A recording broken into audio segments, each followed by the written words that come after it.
करेंगे इसमें, directly thermodynamics पर नहीं जा रहे हैं, पहले कुछ जनरलाइज टॉपिक। सबसे पहले जो टेम्परेचर स्केल की जो बात करते हो, जिसमें बेसिकली ये होता है ना कि अगर कोई टेम्परेचर डिग्री सेल्सियस में है तो उसको फ़ारेनहाइट में कैसे कन्वर्ट करेंगे, क्या रिलेशन चलता है। मतलब टेम्परेचर स्केल में एक हमारा सेल्सियस स्केल होता है और एक और होता है फ़ारेनहाइट स्केल। तो इनमें क्या रिलेशन चलता है। मतलब यहाँ पर हम डिग्री सेल्सियस में बात करते हैं, यहाँ पर हम डिग्री एफ में बात करते हैं, तो इनके बीच का कन्वर्जन फैक्टर मतलब कि रिलेशन क्या बनता है इनका।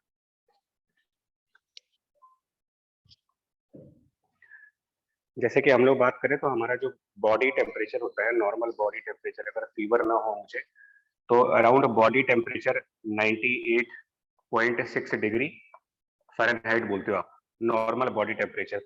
तो ये कितने सेल्सियस के बराबर होगा, इसका एक रिलेशन चलता है, हालांकि ये क्लास 9th को बता दिया जाता है। So C minus 0 upon 100 minus 0 equals to F minus 32 upon 180 minus 0. Okay, ठीक है। बेसिकली ये होता है, एक सीधा सा रिलेशन ये है कि टेम्परेचर जो फ़ारेनहाइट स्केल पे चलता है वो 9/5 times temperature in the Celsius scale and plus 32, ये याद रखेंगे आप।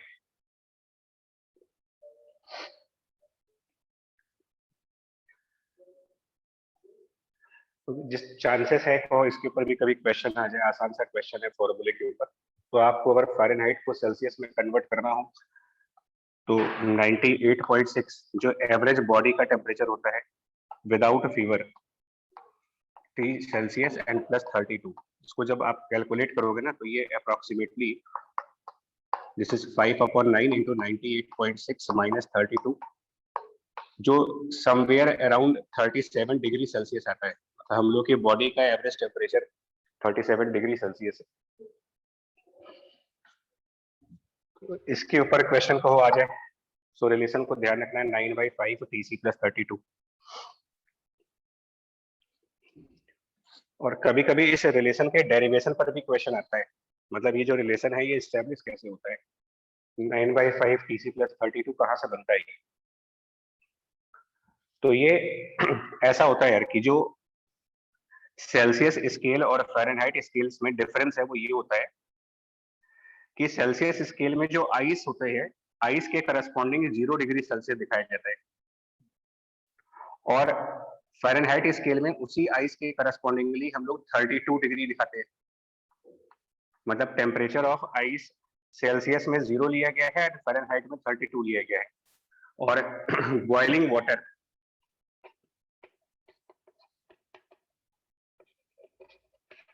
बॉइलिंग वाटर में यहाँ पर टेम्परेचर हम 100 डिग्री सेल्सियस मानते हैं और यहाँ पर उस टेम्परेचर को 212 माना जाता है, 212 डिग्री फ़ारेनहाइट। तो आपको याद करना काफी आसान पड़ जाता है। देखिए मतलब जिस टेम्परेचर को सेल्सियस में 100 कहा जा रहा है उसी टेम्परेचर को फ़ारेनहाइट स्केल में 212 कहा जा रहा है। तो 212 से 100 तक जाने के लिए क्या प्रोसेस फॉलो कर रहे हैं देखिए। और यहाँ पर टोटल 180 डिविजन्स होते हैं, यहाँ पर डिविजन्स 180 है और यहाँ पर टोटल नंबर ऑफ डिविजन्स 100 है।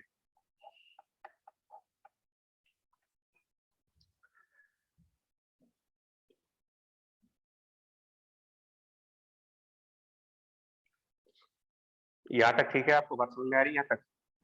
Yes sir. ठीक है, तो 212 मतलब एक तरीके से ऐसे याद रख सकते हो, 212 degree Fahrenheit is equivalent to 100 degree Celsius.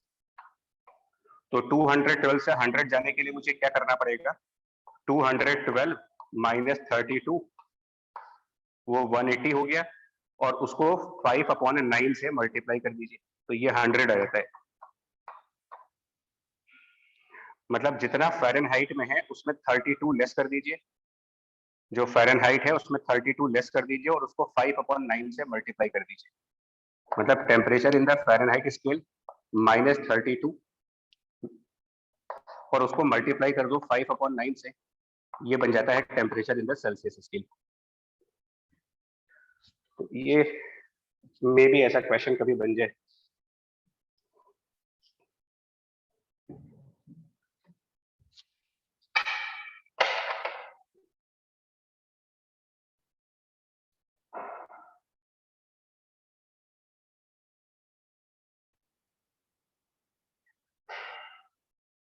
ये चीज समझ में आ रही है आपको? Yes sir. Yes sir. अच्छा, अब इसको ना एक ऐसा भी कह सकते हो, इसके ऊपर क्वेश्चन कभी कभी ऐसा आता है कि अगर हम मान लो कोई एक हाइपोथेटिकल स्केल तैयार करें, कोई एक नई स्केल तैयार करी जाए और उसमें जो आइस का टेम्परेचर है वो रैंडमली हम मान लेते हैं कि नई स्केल है जिसकी यूनिट डिग्री ए है, जैसे डिग्री फ़ारेनहाइट है, डिग्री सेल्सियस है, वैसे कोई डिग्री ए है और आइस का टेम्परेचर वहां से आपको कहा जाए कि ये भाई 60 है, 60 डिग्री ए, और बॉइलिंग वाटर का टेम्परेचर यहां पर मान लिया जाए, आपसे कह दिया जाए कि ये 340 है। तो इस वाले स्केल में और सेल्सियस वाले स्केल में क्या रिलेशन चल रहा होगा, और इनके बीच में यहाँ पर टोटल 280 डिविजन्स है, 280 डिविजन्स।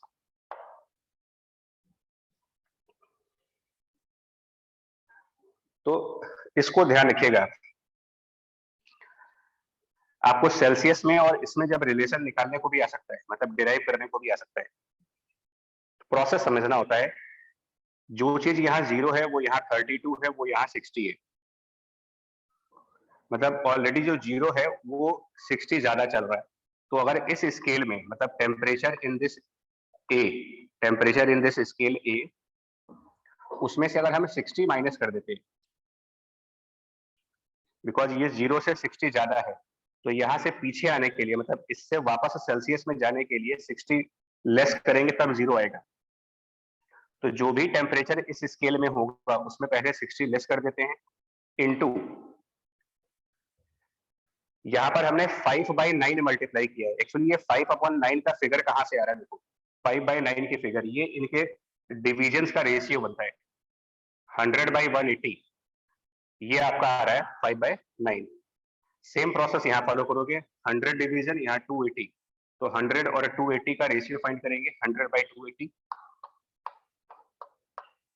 और अब आप कह दोगे कि ये टेम्परेचर सेल्सियस वाली स्केल में आ जाए। मतलब जो सबसे लोएस्ट टेम्परेचर है ना, उसको आप, जितना टेम्परेचर हम मेजर कर रहे हैं किसी भी नई स्केल में, उस मेजर्ड वैल्यू में से उसका लोएस्ट पॉइंट माइनस करिए और रेशियो ऑफ डिवीजन से उसको मल्टीप्लाई कर दीजिए, तो सेल्सियस वाले का टेम्परेचर कन्वर्ट हो जाता है इसमें।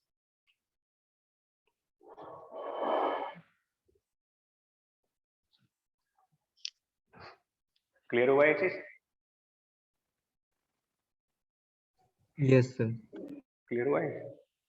Temperature of any scale minus the lowest value, temperature of any scale minus lowest value multiplied by division of Celsius scale upon division of that scale। जिस स्केल की बात की जा रही है, फ़ारेनहाइट स्केल है तो 180 से डिवाइड करिए, कोई नया स्केल है तो 280 से डिवाइड करके और उसको सेल्सियस में कन्वर्ट कर सकते हो।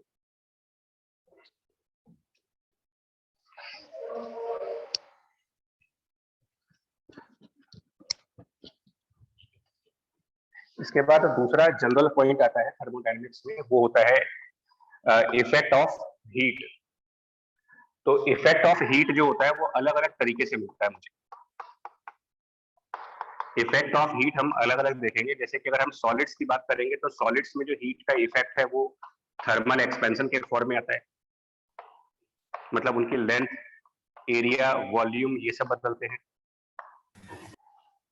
सॉलिड में या फिर लिक्विड, दोनों में, सॉलिड और लिक्विड में जो इफेक्ट है वो एक्सपेंशन के फॉर्म में देखा जाएगा, और गैसेस के केस में जब आप हीट का इफेक्ट देखोगे तो वो आप थर्मोडायनेमिक प्रोसेस के फॉर्म में देखोगे, यानी कि चेंज इन उसका प्रेशर, वॉल्यूम एंड टेम्परेचर। तो ये हम थर्मोडायनेमिक प्रोसेस में पढ़ेंगे। इसके लिए फर्स्ट लॉ ऑफ थर्मोडायनेमिक्स आएगा और सेकंड लॉ ऑफ थर्मोडायनेमिक्स आएगा।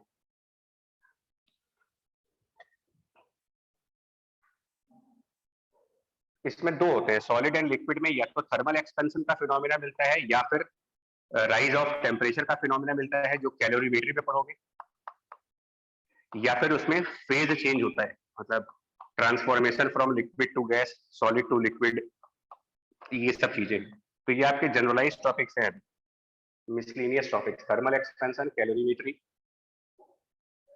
जब गैसेस में जाएंगे तो थर्मोडायनेमिक प्रोसेस, ये सब पढ़ना है। तो इसको 1 बाय 1 स्टार्ट करेंगे। पहले थर्मल एक्सपेंशन थोड़ा बेसिक करेंगे, फिर ये चीज करेंगे। इसके अलावा एक और टॉपिक पढ़ोगे आप, मतलब इस पे हम बाद में एंटर करेंगे, पहले ये पढ़ेंगे, फिर कैलोरीमेट्री पढ़ेंगे, और उसके बाद एक सेकंड चैप्टर पढ़ोगे यहाँ पर हीट ट्रांसफर, जिसमें कंडक्शन और रेडिएशन पढ़ोगे। राइट, तो सीक्वेंस ये रहेगा टॉपिक सर, पहले थर्मल एक्सपेंशन, फिर कैलोरीमेट्री, फिर हीट ट्रांसफर, और लास्ट में हम लोग थर्मोडायनेमिक प्रोसेस, जिसमें first law, second law, entropy, Carnot engine, ये सब पढ़ेंगे।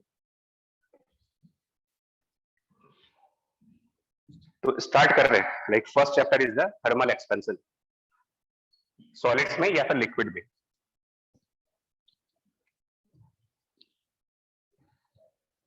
इसमें फॉर्मूला क्या बोलता है थर्मल एक्सपेंशन का, कि थर्मल एक्सपेंशन टॉपिक ये बोलता है आपसे कि अगर कोई ऑब्जेक्ट है सॉलिड स्टेट में जिसकी कोई एक सर्टेन लेंथ है, मतलब कि अगर एक ऑब्जेक्ट है जिसकी लेंथ को आप L0 डिफाइन कर दो at some temperature 0 degree Celsius और T डिग्री सेल्सियस, और उसके बाद इसका टेम्परेचर LT डिफाइन कर देते हैं at some T degree Celsius, या इसको जनरलाइज कर देते हैं तो यहाँ पर हम T0 डिग्री सेल्सियस कह देते हैं, और यहाँ T0 plus delta T degree कह देते हैं, डेल्टा T ज्यादा कर देते हैं इसमें। तो इनके बीच में एक रिलेशन चलता है, जब ये कहा जाता है कि जब टेम्परेचर बढ़ता है तो जो लेंथ आती है वो पहले वाले लेंथ से कुछ ज्यादा होती है।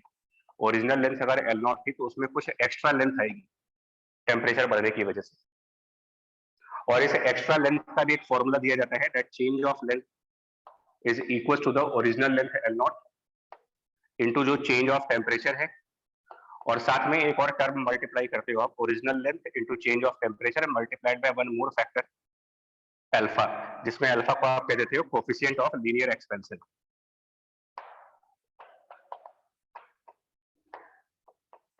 मतलब ये सब इम्पैक्ट ऑफ हीट कह सकते हो कि हीट का इम्पैक्ट सॉलिड में एक्सपेंशन के फॉर्म में होगा, लिक्विड में एक्सपेंशन के फॉर्म में होगा, और गैसेस में इम्पैक्ट ऑफ हीट किसी थर्मोडायनेमिक प्रोसेस के फॉर्म में जाएगा। First basic rule, change of length is the original length into coefficient of linear expansion multiplied by the change of temperature। यहाँ तो कोई डाउट इस पॉइंट में? No sir. नहीं, ठीक है। नाउ इसके एप्लीकेशन है, ये जो एक्सपेंशन वाला कंसेप्ट आपको बता रहा हूं मैं, कि जो चेंज ऑफ लेंथ होता है ये L0, डेल्टा T और अल्फा है, ये बड़ा ही यूनिक कंसेप्ट है, बिकॉज ये जो चेंज होता है ऑब्जेक्ट का हर एक dimension, every dimension of the object will change. Thermal expansion object की हर एक डायमेंशन में है। क्या मतलब है इस चीज का? हमारे पास एक रॉड है ऑफ सर्टेन लेंथ, हमारे पास कोई एक लैमिना है of given dimensions L and B, हमारे पास कोई एक सर्कुलर प्लेट है जिसके अंदर कोई कैविटी है, सर्कुलर प्लेट विथ कैविटी मान लीजिए, और कैविटी का रेडियस A है और उसका outer radius B, a plate with cavity.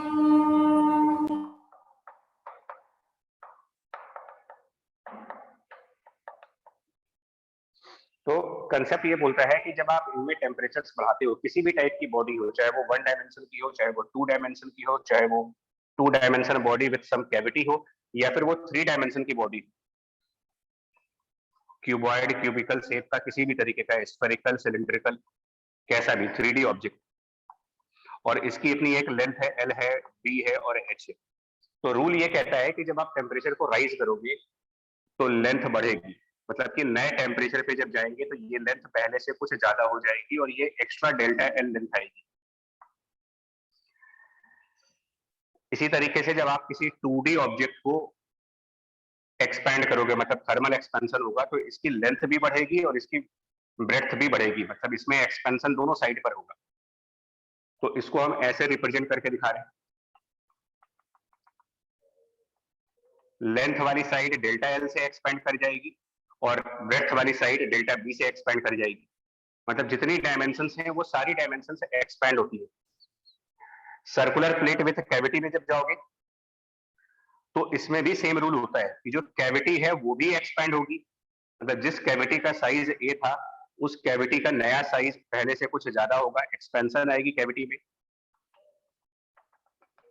Plus इसकी जो आउटर सर्कमफ्रेंस है वो भी एक्सपेंड करेगी।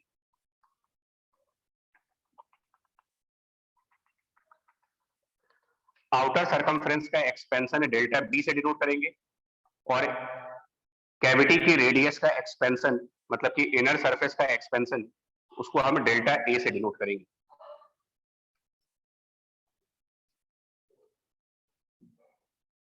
और इन सब के लिए सेम फॉर्मूला है, एक्सपेंशन कहीं पर भी हो रहा, फॉर्मूला सबका एक ही रहेगा। डेल्टा एल निकालना है तो original length into alpha into delta T. आपको चेंज ऑफ दिस डायमेंशन निकालना है तो original dimension alpha delta T. Change of length निकालना है, original length alpha delta T. Change of B निकालना है, original B alpha delta T. Change of A same process, A alpha delta T. इसके अंदर तीनों डायमेंशन एक्सपेंड कर जाएंगी, इसकी लेंथ वाली डायमेंशन भी एक्सपेंड कर जाएगी, बी वाली डायमेंशन भी एक्सपेंड कर जाएगी, एच वाली डायमेंशन भी एक्सपेंड कर जाएगी। मतलब ये एच वाली dimension H plus delta H बन जाएगा, बी वाली dimension B plus delta B और एल वाली dimension L plus delta L. और तीनों के लिए सेम फॉर्मूला, डेल्टा एल बराबर original length alpha delta T, delta B बराबर original B alpha delta T और delta H original H alpha delta T. तो सीधा सा रूल है कि अगर ऑब्जेक्ट में कैविटी है, होल है या फिर वो कंप्लीट है, वन डायमेंशन है, टू डायमेंशन है, थ्री डायमेंशन है, जितने भी डायमेंशन हैं वो सारी की सारी डायमेंशन इसी रूल के अकॉर्डिंगली एक्सपेंड करती है। सब में एक्सपेंशन इसी फॉर्मूले के हिसाब से चलेगी। और इनफैक्ट अगर हम इसकी बात करें कि जब कैविटी वाला केस था, ये थोड़ा सा स्पेशल केस होता है। कैविटी वाले केस में जो इनर सर्किल है और ये जो आउटर सर्किल है, अगर हम इनके बीच की सेपरेशन को सी मान लेते, ये डिस्टेंस हमारा सी है जो कि एक्चुअल में b माइनस ए होगा, that C is actually b minus A. तो ध्यान देना आप, a में भी एक्सपेंशन हो रहा है, b में भी एक्सपेंशन हो रहा है एंड इवन c में भी एक्सपेंशन होगा। मतलब अंदर वाली सरकमफ्रेंस एक्सपेंड करके बाहर आ रही है, बाहर वाली सरकमफ्रेंस भी एक्सपेंड करके बाहर आ रही है, बट एक्सपेंशन ज्यादा किस में हो रहा है? Change in b is b alpha delta t, change in a is a alpha delta t। Alpha delta t common है, बट क्योंकि b की वैल्यू a के वैल्यू से ज्यादा है तो आउटर सरकमफ्रेंस का एक्सपेंशन इनर सरकमफ्रेंस के एक्सपेंशन के कंपेयर में ज्यादा होगा because b more than a। और जब बाहर वाली सरकमफ्रेंस ज्यादा एक्सपेंड करेगी, अंदर वाली सरकमफ्रेंस कम एक्सपेंड करेगी, तो इनर सरकमफ्रेंस और आउटर सरकमफ्रेंस के बीच का जो गैप है यानी कि स्मॉल सी, ये भी एक्सपेंड करेगा। और स्मॉल सी में भी जो एक्सपेंशन आएगा डेल्टा सी, वो लिखा जाएगा सी अल्फा डेल्टा टी।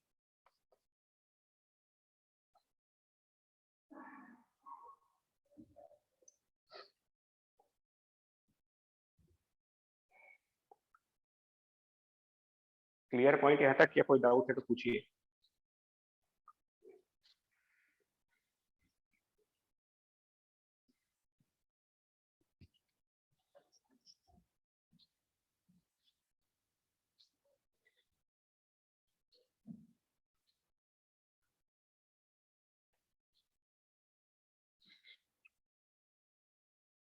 पूछना है कुछ इसमें?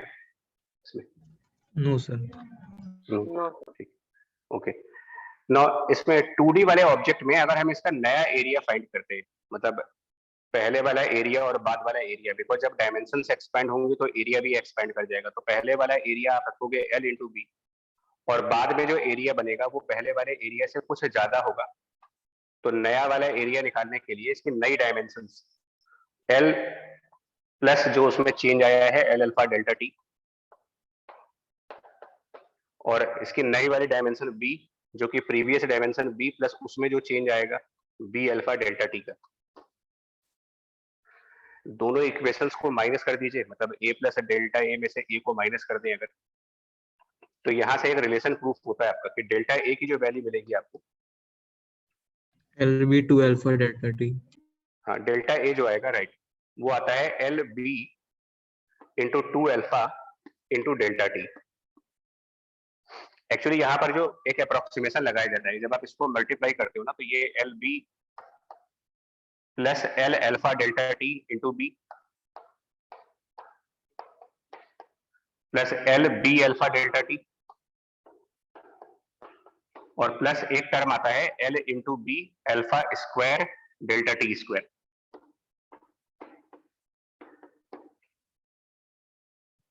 ये प्रॉपरली ये आएगा आंसर।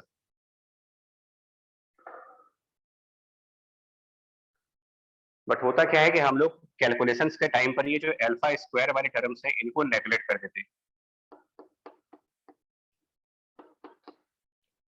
और उसका रीजन ये है कि जो अल्फा है वो ज्यादातर केसेस में उसकी वैल्यू 10 टू द पावर -4 या 10 टू द पावर -5 के ऑर्डर्स की बनती है। तो इतना स्क्वायर करेंगे -8 -10 बहुत छोटी वैल्यू बन जाती है। एल इंटू बी आपका पुराना एरिया है और ये हमारा चेंज ऑफ एरिया बनता है। तो change of area basically previous area multiplied by 2 alpha delta T. तो कुल मिलाकर के आप ये कह सकते हो कि चेंज ऑफ लेंथ निकालनी होगी तो original length into alpha delta T लगाएंगे। चेंज ऑफ एरिया फाइंड करना है अगर तो ओरिजिनल एरिया उसमें यहाँ 2 अल्फा मल्टीप्लाई हो जाता है। और ऐसे ही अगर मुझे चेंज ऑफ वॉल्यूम निकालना हो कहीं पर तो ये ओरिजिनल वॉल्यूम इंटू वॉल्यूम निकालने के लिए एल बी एच तीनों मल्टीप्लाई करेंगे, तो 3 बार मल्टीप्लाई करेंगे 3 अल्फा का टर्म आता है यहाँ पर। अल्फा कहलाएगा coefficient of linear expansion, 2 alpha कहलाएगा कोफिशिएंट ऑफ सरफेस एक्सपेंशन और 3 अल्फा कहलाता है coefficient of volume expansion. Usually इसको गामा से डिनोट करते हो, 2 अल्फा को यूजुअली हम बीटा से डिनोट करते हैं।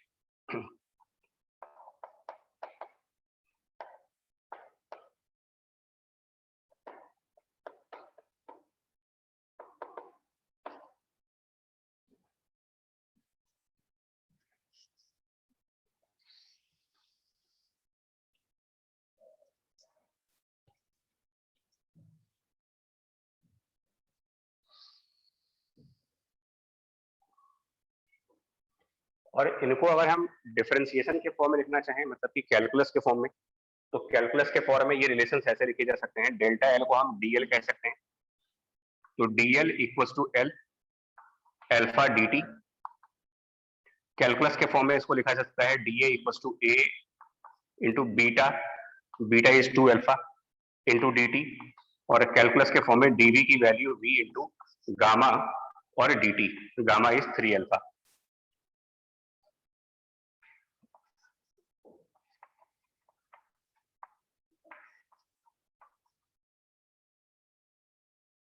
ये थोड़ा ध्यान, ये वॉल्यूम है, ये गामा है, सिंबल्स का ध्यान दिया, volume into gamma, gamma is 3 alpha into dt।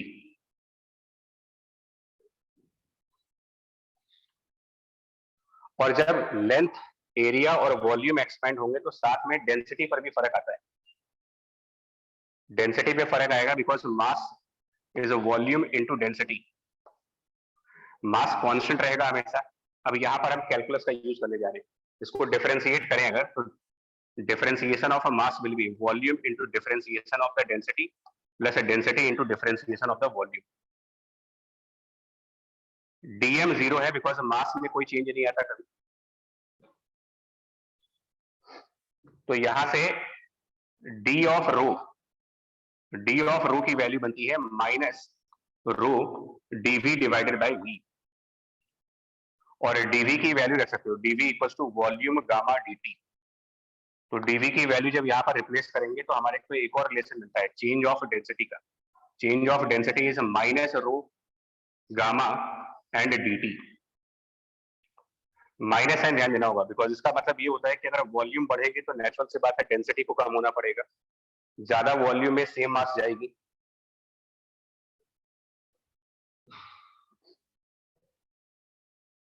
Relations clear हो गए क्योंकि अब इसके ऊपर क्वेश्चंस करोगे। Yes sir. ठीक है, ये ध्यान रखना अब। और ये बात सॉलिड और लिक्विड की हो रही है, गैसेस का नेचर थोड़ा अलग है, गैसेस में थोड़ा सा डिफरेंट कंसेप्ट आता है। जैसे सॉलिड्स में और लिक्विड्स में कोफिशिएंट ऑफ वॉल्यूम एक्सपेंशन की एक एवरेज वैल्यू होती है, फिक्स वैल्यू होती है। मतलब ये ऑलमोस्ट कांस्टेंट वैल्यूज होती हैं सॉलिड में, लिक्विड में और लिक्विड में, बट गैसेस में जो कोफिशिएंट ऑफ वॉल्यूम एक्सपेंशन है ये थोड़ा डिफरेंट तरीके से काम करता है। उसको भी यहां पर हम डिस्कस कर रहे हैं। जो कोफिशिएंट ऑफ वॉल्यूम एक्सपेंशन यहां पर आप देख रहे हो, coefficient of volume expansion,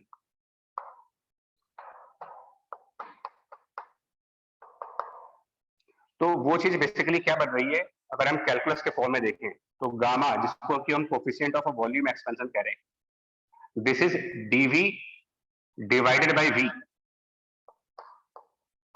DV divided by V and divided by dt, और इसका हम यूज करेंगे गैसेस के केस में। फिर से रिपीट कर रहा हूं, सॉलिड में और लिक्विड में गामा की एक कांस्टेंट वैल्यू है, लेकिन गैसेस में गामा यानी कि कोफिशिएंट ऑफ वॉल्यूम एक्सपेंशन की वैल्यू कांस्टेंट नहीं होती है। ये डिपेंड करता है कि जो प्रोसेस है वो कौन सा यूज किया जा रहा है। जैसे कि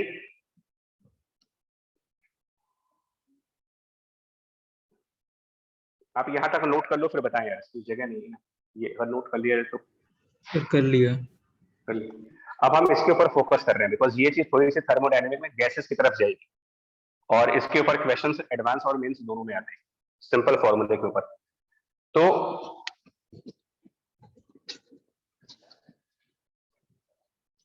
coefficient of volume expansion dv by vdt, अब अगर आप गैसेस की बात करिए तो उसमें बहुत सारे प्रोसेस होते हैं। थर्मोडायनेमिक में कई सारी प्रोसेस है, लाइक आइसोबैरिक प्रोसेस है,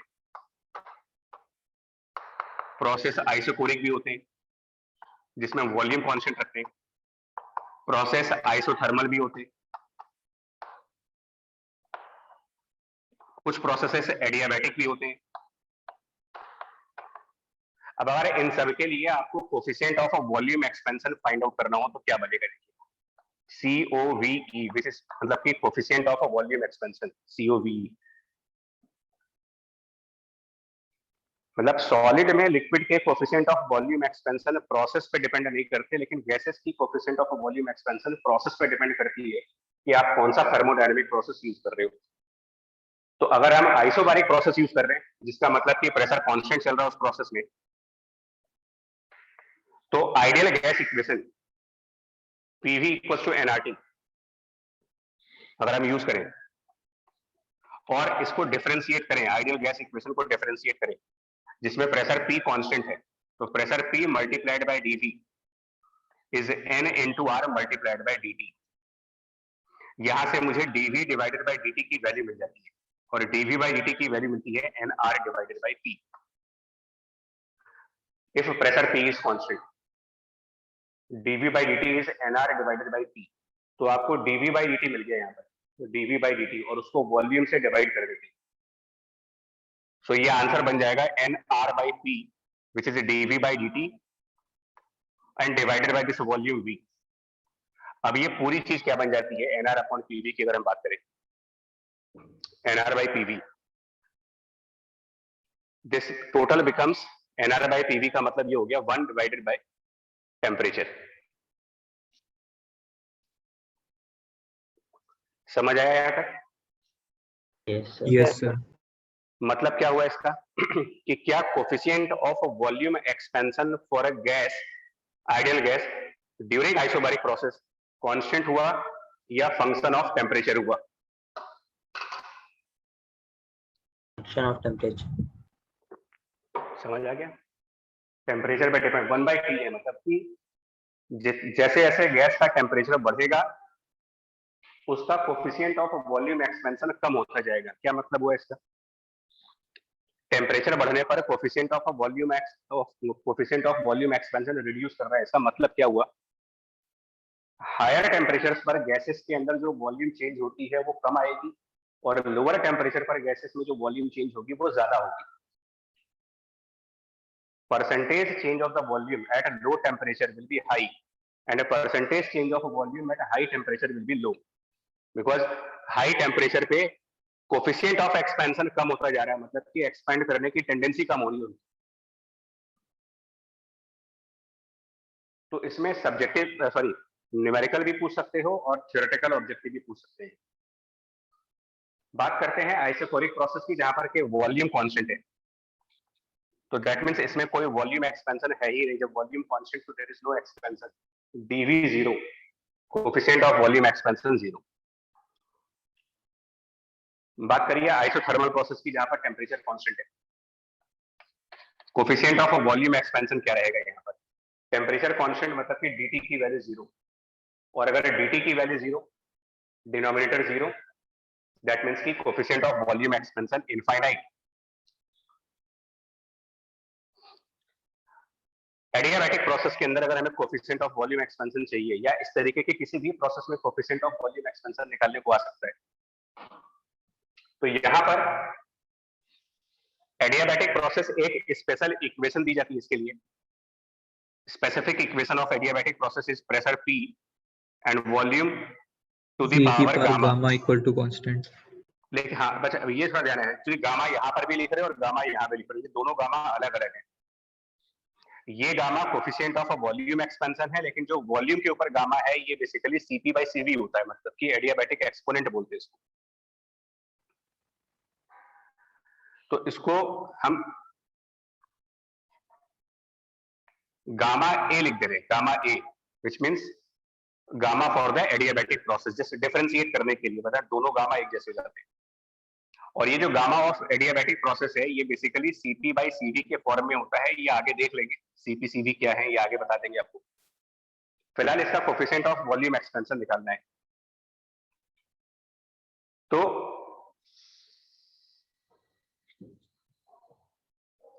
इसको हम लोग और भी रिड्यूस कर सकते हैं। इस इक्वेशन को हम ऐसे भी लिखते हैं, temperature and volume to the power gamma -1। ये कैसे लिख सकते हो आप?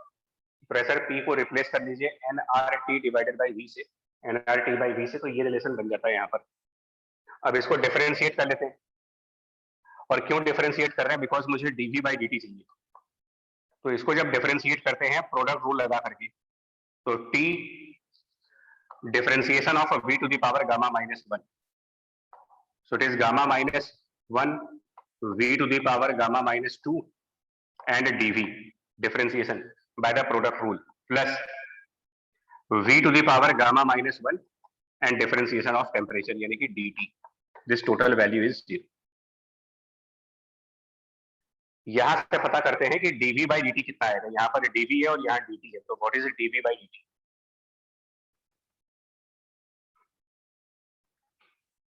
जरा करके बताएंगे आप लोग क्या आ रहा है dv/dt की वैल्यू इससे?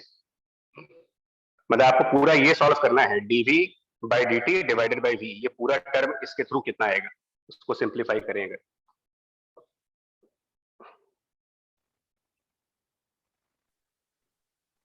Sir v/t 1 minus gamma.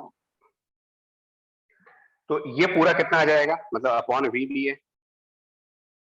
मैं आपको आंसर लिख दे रहा हूँ, आंसर बाकी तुम लोग करोगे खुद ही आएगा। आंसर यहाँ पर 1 minus gamma it is 1 minus gamma adiabatic into temperature T।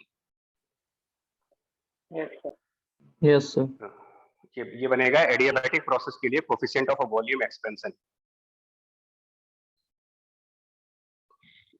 और ये भी टेम्परेचर का फंक्शन है, ध्यान देना है।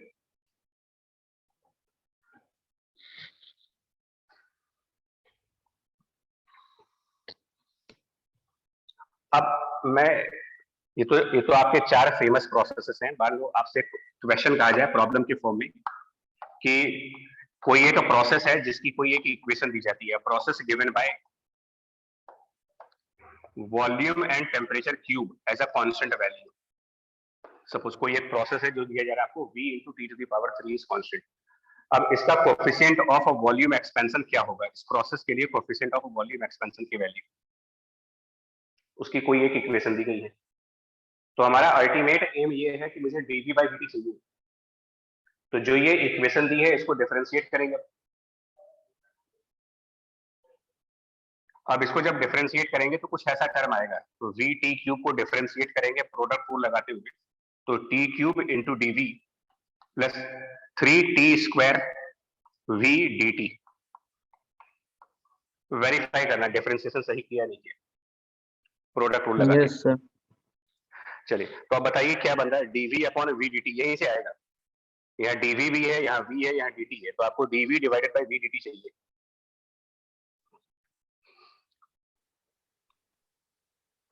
-3/2।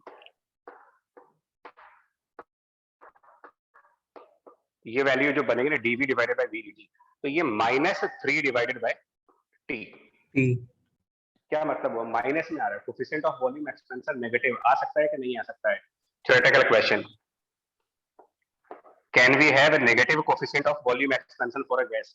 Answer yes, we can. Even adiabatic process में भी नेगेटिव है, बिकॉज गामा की वैल्यू 1 से ज्यादा होती है।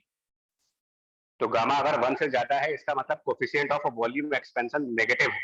क्या मतलब हुआ इसका, नेगेटिव कोफिशिएंट का मतलब कि टेम्परेचर कम करने पर वॉल्यूम बढ़ेगा इसका। नॉर्मली ये होता है कि टेम्परेचर बढ़ाने पर वॉल्यूम बढ़ती है, बट जब कोफिशिएंट ऑफ एक्सपेंशन नेगेटिव आ रहा है, इसका मतलब ये हुआ कि आप टेम्परेचर को रिड्यूस करोगे तो उसका वॉल्यूम बढ़ जाएगा, उल्टा होता है, और टेम्परेचर बढ़ाएंगे तो वॉल्यूम कम होती है। ये थोड़ा सुनने में अजीब लगता है कि ऐसा कैसे हो जाएगा कि टेम्परेचर बढ़ा रहे हैं और वॉल्यूम कम हो रही है उसकी। तो यही चीज हम लोग फर्स्ट लॉ ऑफ थर्मोडायनेमिक्स में देखते हैं कि ऐसा क्यों हो रहा है।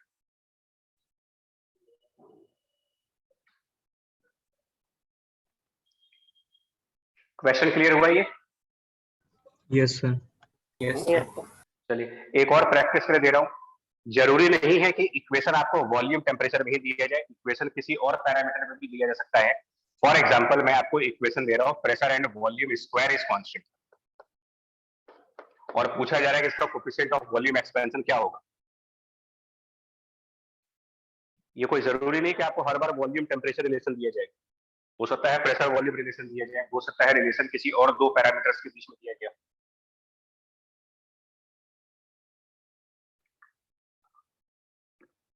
तो भी कोई दिक्कत नहीं है, रिलेशन आपको जिस भी पैरामीटर में दिया गया है उसको वॉल्यूम और टेम्परेचर के बीच में लाया जा सकता है with the help of ideal gas equation. मतलब कि प्रेशर एंड वॉल्यूम स्क्वायर अगर कांस्टेंट है तो प्रेशर को आइडियल गैस इक्वेशन से रिप्लेस करो। सो प्रेशर को लिख सकते हैं nRT upon V and then V square is constant. It implies temperature and volume का प्रोडक्ट कांस्टेंट आ रहा है, बिकॉज n और r वैसे भी कांस्टेंट है। हाँ, अब इसको डिफरेंशिएट कर लेंगे, इसको डिफरेंशिएट करेंगे तो temperature into dV plus V into dt equal to 0, और अपना एम याद रखिए dV अपॉन VDT चाहिए। dV अपॉन VDT जब निकालेंगे यहाँ से तो वो -1/t है। तो इस क्वेश्चन का आंसर हो गया -1/t।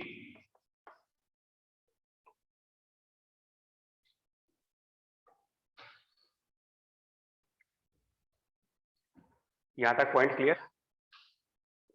Yes sir. Yes, sir. सो निकाल लोगे आप डायरेक्ट, अगर वॉल्यूम मतलब देखो प्रेशर वॉल्यूम रिलेशन दिया हो, वॉल्यूम टेम्परेचर रिलेशन दिया हो, प्रेशर टेम्परेचर रिलेशन दिया हो, आप आइडियल गैस इक्वेशन का यूज करके पहले वॉल्यूम टेम्परेचर रिलेशन लाओगे, उसको डिफरेंशिएट करके dV बाई dt लाओगे, तो जो भी आंसर आएगा वो उसका कोएफिशिएंट ऑफ वॉल्यूम एक्सपेंशन है। तो यही मैं समझा रहा था कि गैसेस के coefficient of volume expansion process dependent है, अलग अलग प्रोसेस के लिए अलग अलग वैल्यूज होती है, लेकिन सॉलिड में और लिक्विड में कोएफिशिएंट ऑफ वॉल्यूम एक्सपेंशन हर जगह कांस्टेंट वैल्यू होती है, रफली कांस्टेंट वैल्यू।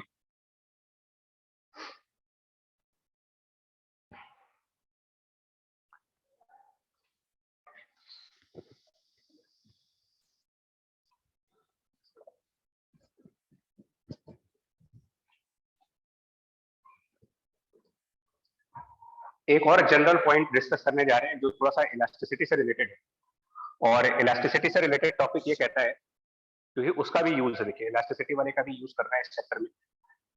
वो ये कहता है कि अगर हमारे पास कोई एक वायर है जिसकी ओरिजिनल लेंथ L है, मतलब ये इसकी नॉर्मल लेंथ है, नेचुरल लेंथ भी कह सकते हैं इसको। एक वायर है जिसकी नेचुरल लेंथ L है, और उस वायर पे हमने दोनों साइड पर इक्वल फोर्स लगाए जिसकी वजह से उसको इलोंगेट कर दिया, मतलब फोर्स लगा करके आप इस वायर को इलोंगेट करें, एंड सपोज इसकी length L plus delta L हो गई, तो यहां पर भी चेंज ऑफ लेंथ है।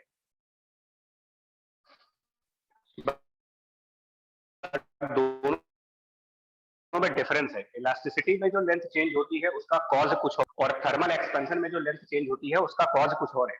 आउटकम दोनों का एक ही है, दोनों में आपको चेंज ऑफ लेंथ मिल रहा है, बट ये जो चेंज ऑफ लेंथ है ये कॉज्ड बाय एक्सटर्नल फोर्सेस, मतलब ये एक तरीके से मैकेनिकल कॉज है।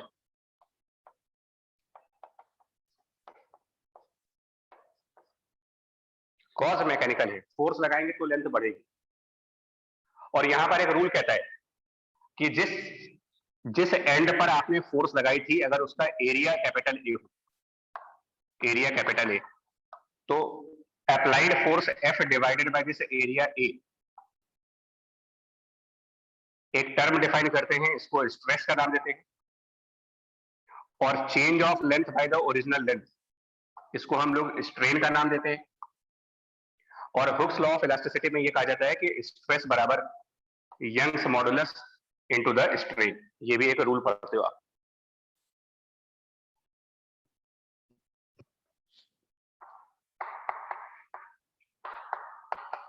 तो इनको जरा आपको ना डिफरेंशिएट करना पड़ेगा। चेंज ऑफ लेंथ अगर मैकेनिकल कॉज की वजह से है तो वहां पर आपको स्ट्रेस और स्ट्रेन की थ्योरी लगानी पड़ती है, बट अगर change of length thermal expansion की वजह से हुआ है, मतलब हीट करने की वजह से हुआ है, तो वो थर्मल इफेक्ट कहलाएगा, थर्मल कॉज कहलाएगा। वहां पर फॉर्मूला थोड़ा सा अलग है। अब ये डिस्कस करने की जरूरत क्या नहीं। कुछ लोग ना मतलब इसमें इसको लेकर के और थर्मल एक्सपेंशन को लेकर के थोड़ा सा कंफ्यूजन में रहते हैं। जैसे कि क्या, आपसे कहा जाए कि एक वायर है, उसका अपना एक टेम्परेचर है, मान लीजिए 0 डिग्री सेल्सियस और से T डिग्री सेल्सियस, और उस T डिग्री सेल्सियस पर उस वायर की अपनी कोई लेंथ L है। टेम्परेचर बढ़ा दिया और टेम्परेचर बढ़ाने के बाद उस वायर की length L plus delta L बन गई, बट इसकी अब की बार रीजन थोड़ा सा अलग है। रीजन है टेम्परेचर में चेंज किया गया है, T प्लस डेल्टा T किया गया। तो यहाँ पर चेंज ऑफ लेंथ निकालने के लिए हम L अल्फा डेल्टा T का फॉर्मूला लगा रहे हैं, और यहाँ पर चेंज ऑफ लेंथ निकालने के लिए F original length upon Y into A का फॉर्मूला लगा रहे हैं। इलास्टिसिटी में चेंज ऑफ लेंथ ऐसे निकाल रहे हैं, थर्मल एक्सपेंशन में चेंज ऑफ लेंथ ऐसे निकाल रहे हैं। क्वेश्चन ये है, थर्मल एक्सपेंशन के फिनोमिना में अगर पूछा जाए कि यहाँ पर बॉडी में स्ट्रेन कितना डेवलप हुआ, जब बॉडी थर्मली एक्सपैंड हो रही है तो उसके अंदर कितना स्ट्रेन डेवलप होगा या कितना स्ट्रेस डेवलप होगा, ये बाकी सारी चीजें। आंसर बता सकते हैं कि इसमें कितना स्ट्रेन डेवलप होगा थर्मल एक्सपेंशन फिनोमिना में? Strain developed in this body alpha delta T. Alpha delta. हाँ, कैसे लगा रहे हैं, कौन सा फॉर्मूला लगा रहे हैं? Delta L by L. Delta L by L, right. Okay, अब इसीलिए मैंने कहा कि थोड़ा सा कंफ्यूजन होता है, क्योंकि जब फॉर्मूले पे देखते हो ना और उसका रीजन नहीं समझते तो दिक्कत होती है। आप स्ट्रेन को अपनी जनरल लाइफ में क्या बोलते हो? जनरल लाइफ में स्ट्रेन का मतलब क्या निकल के आता है आपके, या स्ट्रेस का मतलब क्या आता है? सिंपल से बात बताइए, स्ट्रेस का मतलब। Fractional change. नहीं, फिजिक्स शोज होगी जनरलाइज। स्ट्रेस का मतलब अभी आपके ऊपर टेंशन। सबसे बड़ा एग्जाम का स्ट्रेस नहीं है। यस। स्ट्रेस किसी काइंड ऑफ प्रेशर होता है ना, कि कोई एक्सटर्नल प्रेशर आपके ऊपर पड़ रहा है, किसी चीज का बर्डन। और स्ट्रेन स्ट्रेस का आउटकम है। स्ट्रेन और स्ट्रेस हुक्स लॉ में क्या बोले गए हैं, ये प्रोपोर्शनल है। मतलब जितना बड़ा स्ट्रेन उतनी बड़ी स्ट्रेस, जितना छोटा स्ट्रेन उतना छोटा स्ट्रेस। और स्ट्रेन क्या है? Fractional change in the length, fractional change in length. But fractional change in length when it is caused by some mechanical effect। क्या यहां पर जो चेंज ऑफ लेंथ है ये किसी मैकेनिकल इफेक्ट से हो रहा है? नो, नहीं हो रहा। देखिए, हमारी और आपकी सबकी हाइट, मतलब बर्थ से लेकर के और ऑलमोस्ट 18 ईयर तक के एज तक हम लोग की हाइट थोड़ी थोड़ी सी बढ़ती है, तो हम लोग की लेंथ बढ़ती है, मतलब हमारी बॉडी की हाइट बढ़ती है, मतलब हमारी लेंथ बढ़ती है। इसको लेकर के कितने लोगों को स्ट्रेस आता है, मतलब आप में से कितने लोग हैं जिनको इस बात का स्ट्रेस है कि मेरी हाइट बढ़ रही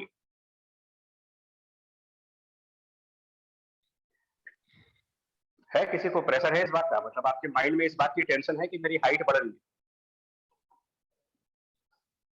नो सर। इनफैक्ट और अच्छा लगता है, हाइट बढ़े तो बहुत अच्छा लगता है कि यार 6 फीट के हो गए।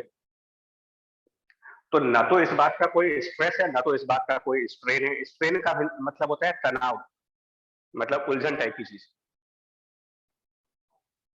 क्योंकि आपकी हाइट बढ़ना एक बायोलॉजिकल फिनोमेना है, ये मैकेनिकल फिनोमेना नहीं है। कोई आपको खींच खींच के बड़ा थोड़ी कर रहा है, बायोलॉजिकल फिनोमेना है, नेचुरल इवेंट है, ये नेचर का दिया हुआ गिफ्ट है कि एज बढ़ेगी तो हाइट बढ़ेगी। तो जो नेचुरल फिनोमेना है, मतलब जहां पर नेचर की वजह से लेंथ बढ़ रही है, वहां पर ना तो कोई स्ट्रेस होता है ना तो कोई स्ट्रेन होता है। और थर्मल एक्सपेंशन एक नेचुरल फिनोमेना है, ये नेचुरल इवेंट है। टेम्परेचर बढ़ेगा तो लेंथ बढ़ेगी, जैसे बाय नेचर। ये बाय नेचर नहीं था, ये तो हम लोगों ने जबरदस्ती फोर्स लगा करके उसकी लेंथ बढ़ाई है। तो यहां पर स्ट्रेन है, यहां पर स्ट्रेस है। इस क्वेश्चन में स्ट्रेन 0 है, स्ट्रेस 0 है।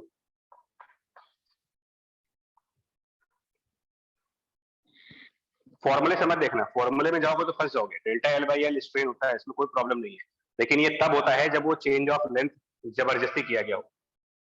अगर वो बाय नेचर हो रहा है तो कोई स्ट्रेन नहीं है, कोई स्ट्रेस नहीं है।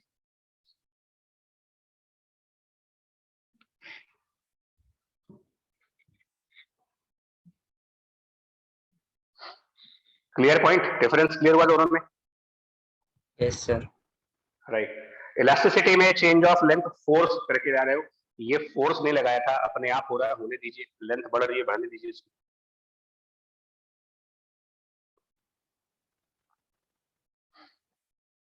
इसी को अगर हम कंटिन्यू करें,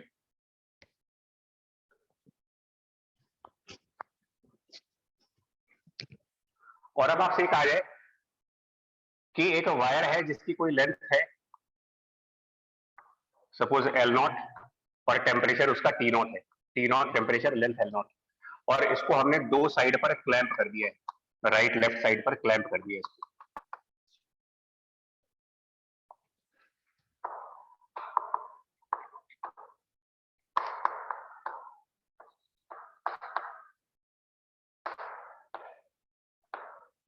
राइट, दो वॉल्स के बीच में क्लैंप कर दिया, और अब हम इसका टेम्परेचर बढ़ा रहे मान लीजिए। क्या यहां लेंथ बढ़ेगी इसकी? टेम्परेचर बढ़ा दिए, T0 टेम्परेचर था, अब इसको T0 प्लस डेल्टा टी कर दीजिए, टेम्परेचर बढ़ाया। क्या लेंथ बढ़ेगी? अगर ये दो वॉल्स के बीच में क्लैंप किया गया है, और बेंडिंग इफेक्ट अवॉइड कर दीजिए कि बेंड नहीं होगा, तो दो वॉल्स के बीच में होने की नहीं बढ़ पाई। लेकिन नेचर क्या कहता है? नेचर ये कहता है कि टेम्परेचर बढ़ेगा तो लेंथ बढ़नी चाहिए, बट वो लेंथ नहीं बढ़ पा रही है। तो अब आप कह सकते हो कि लेंथ क्यों नहीं बढ़ पा रही है? लेंथ इसलिए नहीं बढ़ पा रही है कि जो साइड की दोनों वॉल्स हैं, ये इसके लेंथ को बढ़ने से रोकेंगे, ये दोनों इसके ऊपर फोर्स लगा रहे होंगे। तो थर्मल इफेक्ट से जितनी लेंथ बढ़ रही थी, मैकेनिकल इफेक्ट उसको काउंटर बैलेंस कर रहा है। मतलब ये वॉल्स जो प्रेशर एक्सर्ट करेंगी, फोर्स एक्सर्ट करेंगी, वो थर्मल एक्सपेंशन को प्रिवेंट कर रहे होंगे। यहां पर स्ट्रेस आएगा, यहां पर स्ट्रेन भी आएगा।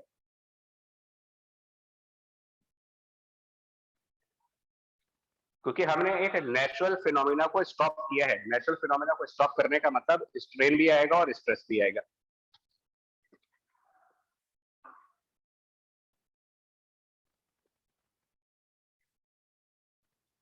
तो इन फोर्सेस की वजह से कितनी लेंथ एक्सपैंड होने से प्रिवेंट कर दी गई है। मतलब कि अगर ये वॉल्स ना होते यहां पर, अगर ये दोनों वॉल्स ना होती, तो हमें कितना ज्यादा लेंथ मिलता, कितनी लेंथ ज्यादा हो गई होती इसकी? तो आंसर है original length L0 into alpha into delta T. ये लेंथ एक्सपैंड करनी चाहिए थी because of the temperature, but ये हो नहीं पाया क्योंकि इन फोर्सेस ने स्टॉप कर दिया उसको एक्सपैंड होने से। Now this expected change of length by the original length, अब ये आपके लिए यहाँ पर स्ट्रेस का काम कर रहा है और इसको नाम देते हैं thermal stress, sorry thermal strain.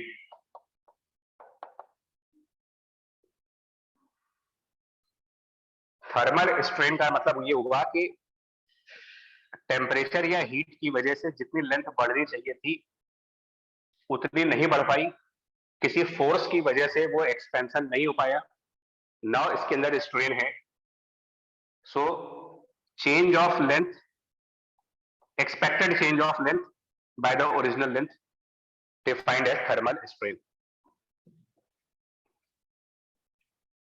और अगर इनका क्रॉस सेक्शनल एरिया, इन वायर्स का क्रॉस सेक्शनल एरिया मतलब इधर जो राइट साइड वाला एरिया है, अगर उस एरिया को हम कैपिटल ए कह देते हैं, तो this force F divided by that area, अब आप इसको कह सकते हो कि ये थर्मल स्ट्रेस है। और यहां पर इलास्टिसिटी का कांसेप्ट लगाया जा सकता है कि जो स्ट्रेस है और स्ट्रेन है वो प्रोपोर्शनल होने चाहिए और उनके बीच यंग्स मॉडुलस का कोएफिशिएंट आएगा, व्हिच मींस कि F divided by A should be Young's modulus और ये वैल्यू अल्फा डेल्टा टी। यहां से निकाल सकते हैं कि ये वॉल कितनी फोर्स लगा रही है, वाई ए अल्फा डेल्टा टी, इतना फोर्स ये वॉल लगा रही है।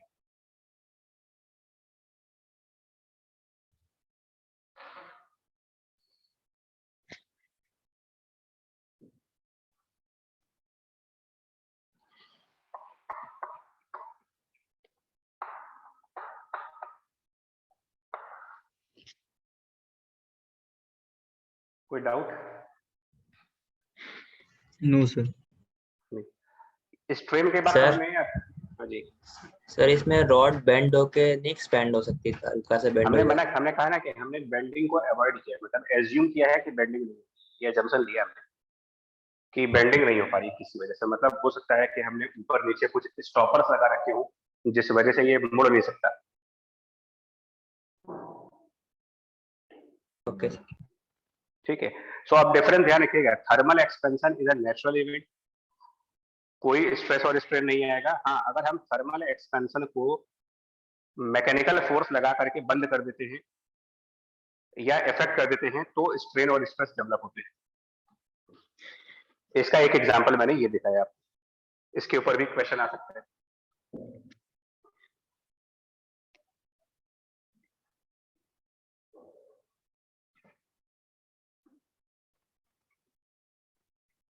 अब एक और चीज देखिएगा थर्मल स्ट्रेस के ऊपर, एक और चीज, यहां पर हम लोगों ने दो वायर्स लिए और उनको क्लैंपिंग कर दी यहां पर। सो एक वायर 1 है हमारे लिए लेफ्ट साइड पर और राइट साइड पर हमारे लिए वायर 2। वायर 1 की लेंथ L1 है, वायर 2 की लेंथ L2 है। वायर 1 का coefficient of thermal expansion alpha 1 और वायर 2 का coefficient of thermal expansion alpha 2। Wire 1 का यंग्स मॉडुलस y और वायर 2 की यंग्स मॉडुलस y2, और क्रॉस सेक्शनल एरिया दोनों तरफ आइडेंटिकल, सेम क्रॉस सेक्शन के हैं। और अभी जो टेम्परेचर है वो मान लीजिए T डिग्री सेल्सियस है और इस समय ये सब नेचुरल लेंथ पे है, मतलब T degree Celsius is the normal conditions. Normal बोलने का मतलब ये होता है कि अगर ये अपने नॉर्मल लेंथ पे हैं जो बाय नेचर होना चाहिए, तो फिलहाल कोई स्ट्रेस नहीं है और कोई स्ट्रेन नहीं है इसमें। और बीच में यहां पर इन दोनों का एक ज्वाइंट है, उसको J से डिनोट कर दो, J, joint between the two wires.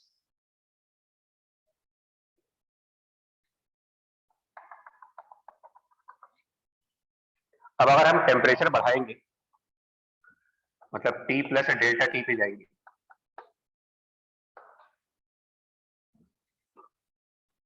तो देखिए ओवरऑल लेंथ तो एक्सपेंड नहीं कर सकी बिकॉज दोनों साइड वॉल है, तो वॉल्स की वजह से टोटल लेंथ एक्सपेंड नहीं करेगी।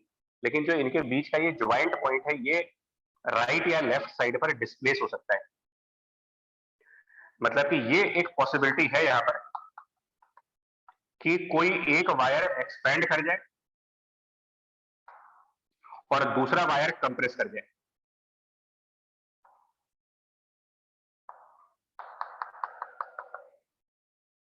ये एक पॉसिबिलिटी है कि वायर 1 मतलब ज्वाइंट पॉइंट कुछ अमाउंट डिस्प्लेस कर गया, मान लो एक्स अमाउंट से डिस्प्लेस कर गया ज्वाइंट पॉइंट, तो शिफ्ट हो सकता है, ज्वाइंट में शिफ्ट आ सकता है, राइट साइड में शिफ्ट कर सकता है, लेफ्ट साइड में शिफ्ट कर सकता है, और एक ये भी पॉसिबिलिटी आती है कि ज्वाइंट जहां पे था वही रहे। और हम लोगों से ये क्वेश्चन पूछा जाता है कि ये शिफ्टिंग कितनी होनी होती है, ज्वाइंट पॉइंट कितना शिफ्ट करेगा यहाँ पर।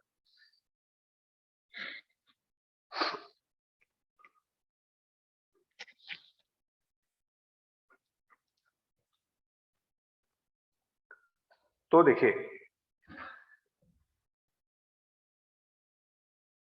जो मेरा वायर 1 है, वायर 1 जिसकी लेंथ L1 थी, अब वो कितनी लेंथ का है? अगर joint x distance right side चला गया तो वायर 1 जो ओरिजिनली L1 लेंथ का था, अब वो कितनी लेंथ का हो गया? यहां पर अगर देखा जाए तो ये टोटल लेंथ हो जाती है L1 प्लस x, और दूसरे साइड की लेंथ हो जाती है L2 माइनस x।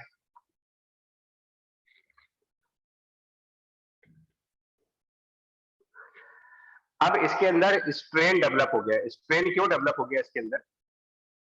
वायर 1 में स्ट्रेन क्यों डेवलप हुआ कि अगर ये वॉल्स ना होती तो ये वायर कितनी लेंथ पे रहा होता, इसकी लेंथ क्या रही होती अगर थर्मल एक्सपेंशन का कंसेप्ट लगाएं। टेम्परेचर बढ़ने की वजह से ये length L1 plus L1 alpha 1 delta T ये रहा होता, ये उसकी एक्सपेक्टेड लेंथ थी। टेम्परेचर बढ़ने की वजह से ये लेंथ वायर 1 एक्सपेक्ट कर रहा था कि जब टेम्परेचर बढ़ जाएगा तो मेरी लेंथ इतनी हो जाएगी, और वो एक्सपेक्टेशन पूरी नहीं हुई उसकी।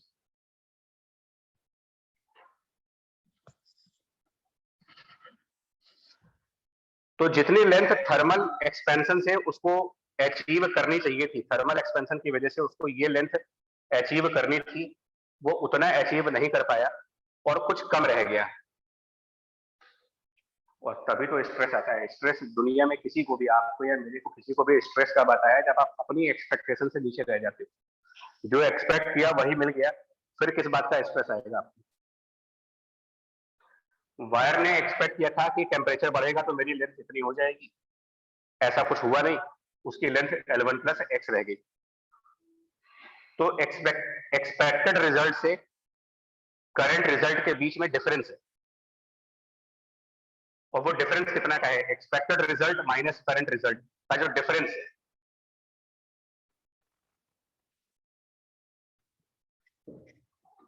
यानी कि L1 alpha 1 delta T and minus x, यही डिफरेंस आएगा। Expected result minus current result, इसका जो डिफरेंस है डिवाइडेड बाय इसकी ओरिजिनल लेंथ, ये स्ट्रेन बनेगा यहां पर। Strain for the left wire multiplied by Young's modulus and multiplied by area. Force बन गई। कौन सी फोर्स? वो वाली फोर्स जो दोनों वायर एक दूसरे के ऊपर अप्लाई कर रहे होंगे, ये दोनों एक दूसरे पे फोर्स लगाएंगे।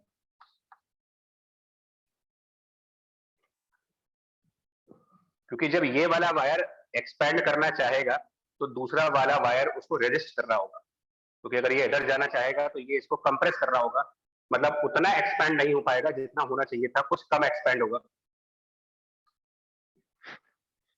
और दूसरे वाले वायर की बात करिए जरा, सेकंड वाला वायर।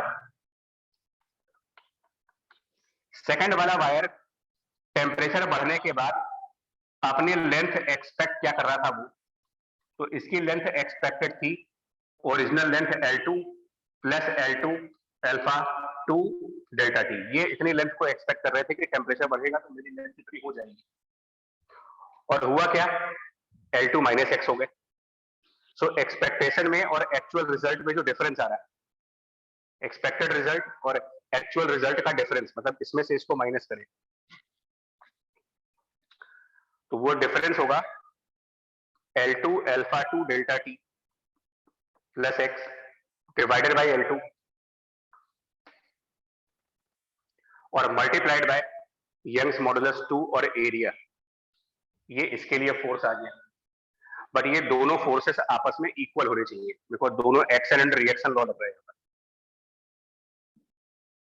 और इसको सिंप्लीफाई करके आप सॉल्व कर लो कि x की क्या वैल्यू बनेगी, मतलब कि वो जंक्शन पॉइंट कितना डिस्प्लेस होगा ये निकाल सकते हो।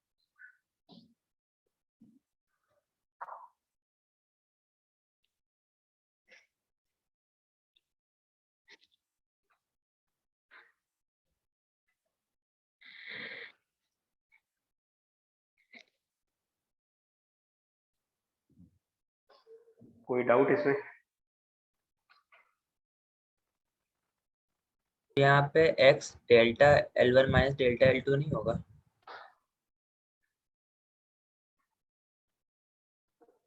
फिर से बोलना। नहीं, देखिए एक्चुअली क्या हो रहा है कि जब ये टेम्परेचर की वजह से एक्सपेंड हो रहा है उसी टाइम पर एक फोर्स भी लग रही है। मेरी बात समझो, थर्मल एक्सपेंशन कहता है कि change of length is the original length alpha delta T, but ये रिजल्ट तब है जब उस थर्मल एक्सपेंशन फ्री कंडीशंस में हो रहा हो, मतलब कोई आसपास फोर्स ना लग रही हो एक्सपेंड करते वक्त, तब तो change of length L alpha delta T रहेगा। लेकिन अगर आप थर्मली एक्सपेंड करने के साथ साथ मैकेनिकल फोर्स भी लगा रहे हो तो एक्सपेंशन कम या ज्यादा हो सकते हैं। मतलब अगर हम ये सोचे कि ये डेल्टा L1 और डेल्टा L1 को हम L1 अल्फा 1 डेल्टा टी कर दे तो वो गलत है, क्योंकि इसका expansion under a force F आ रहा है, मतलब कोई फोर्स भी लग रही है और टेम्परेचर भी बढ़ रहा है, दोनों बातें हो रही है इसके साथ साथ।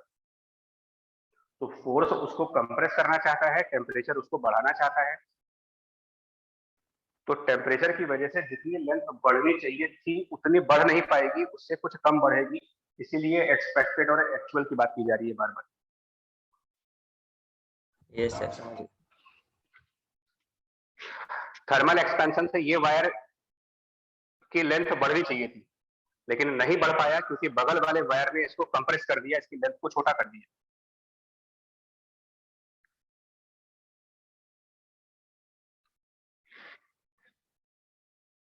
इससे x फाइंड कर लीजिए क्या आ रहा है सिंप्लीफाई करके। yes, और बड़ा एक अजीब रिजल्ट आएगा अगर आपने x को प्रॉपरली कैलकुलेट किया होगा, मतलब सही से कैलकुलेशंस की होंगी, वो कुछ ऐसा आएगा। a यहाँ से कैंसिल कर देते हैं और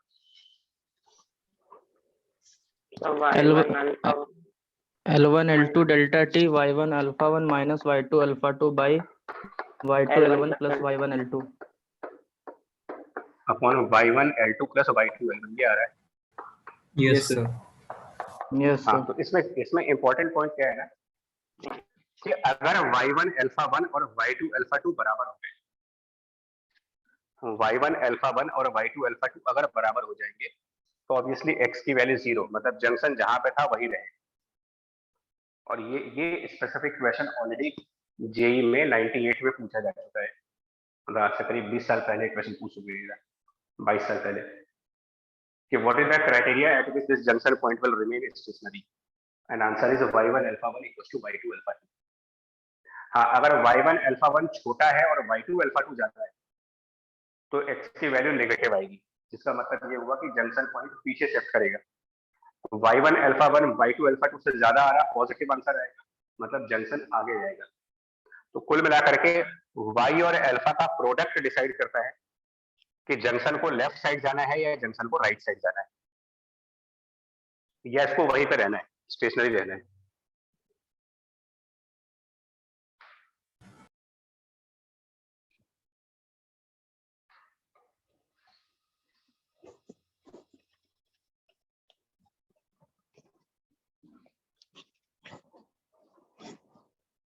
इसी सीरीज में एक और क्वेश्चन आता है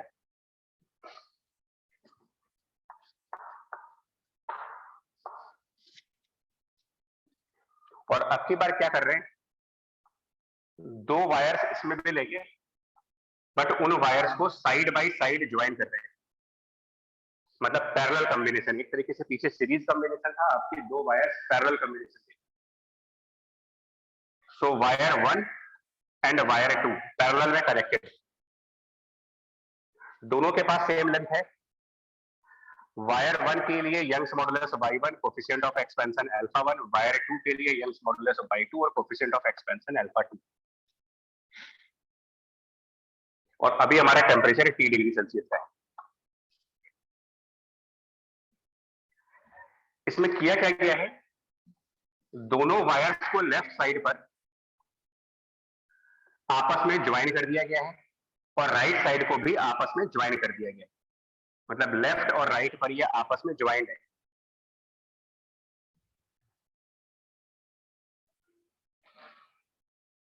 मतलब जैसे अगर हम ये 2 चौक है, इन दोनों चौक को ऐसे रखें, अभी तो ये अलग अलग है, दोनों को एक के ऊपर एक रखें और साइड में इनको पेस्ट कर दें, कोई मटेरियल लगा करके साइड में पेस्ट कर दे और इधर भी पेस्ट कर दे।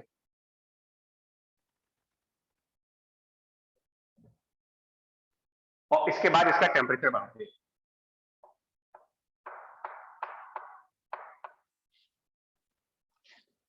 अब ये बताइए, अगर ये दोनों अलग अलग रहे होते, मतलब अगर ये दोनों अलग इंडिपेंडेंट रहे होते और टेम्परेचर अलग अलग बढ़ाते, इसका टेम्परेचर अलग बढ़ाते, इसका टेम्परेचर अलग बढ़ाते, तो क्या ये दोनों सेम लेंथ पे जाते अगर इनके अल्फा की वैल्यूज अलग अलग है?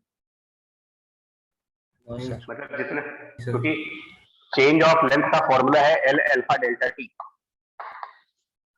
ठीक है, दोनों की ओरिजिनल लेंथ सेम है, ओरिजिनल लेंथ सेम है, चेंज ऑफ टेम्परेचर भी सेम है, लेकिन अगर अल्फा में डिफरेंस है तो चेंज ऑफ लेंथ यहाँ पर अलग आएगी, यहाँ पर अलग आएगी। अगर इनको सेपरेटली हीट करेंगे तो वायर 1 को अलग एक्सपैंड कराएं, वायर 2 को अलग एक्सपैंड कराएंगे, तो इनके एक्सपैंडेड लेंथ डिफर कर जाएगी।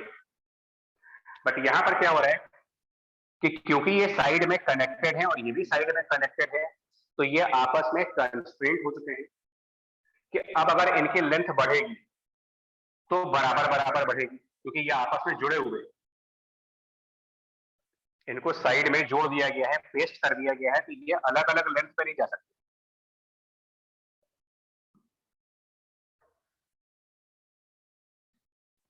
तो हमारा क्वेश्चन यही है कि ये कितना एक्सपैंड करेंगे, एक्सपैंडेड लेंथ क्या होगी इनकी।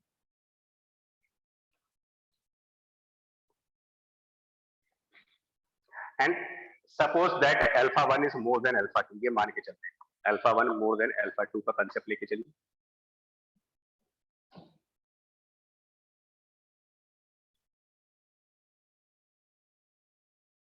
अब यहां पर कौन सा फिनोमिना लग रहा होगा, देखो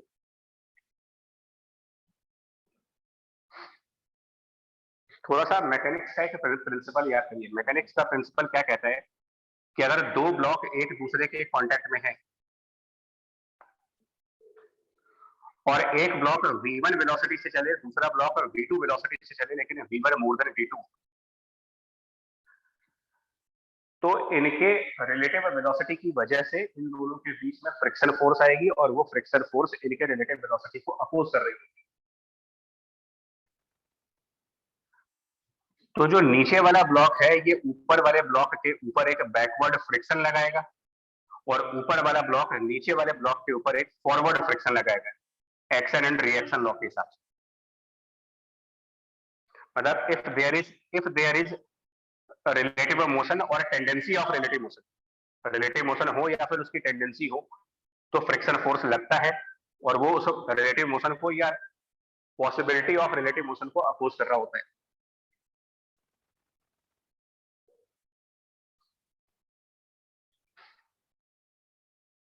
और एग्जैक्टली सेम चीज यहां पर भी होने जा रही है, लगभग यही वाली चीज यहां भी होगी।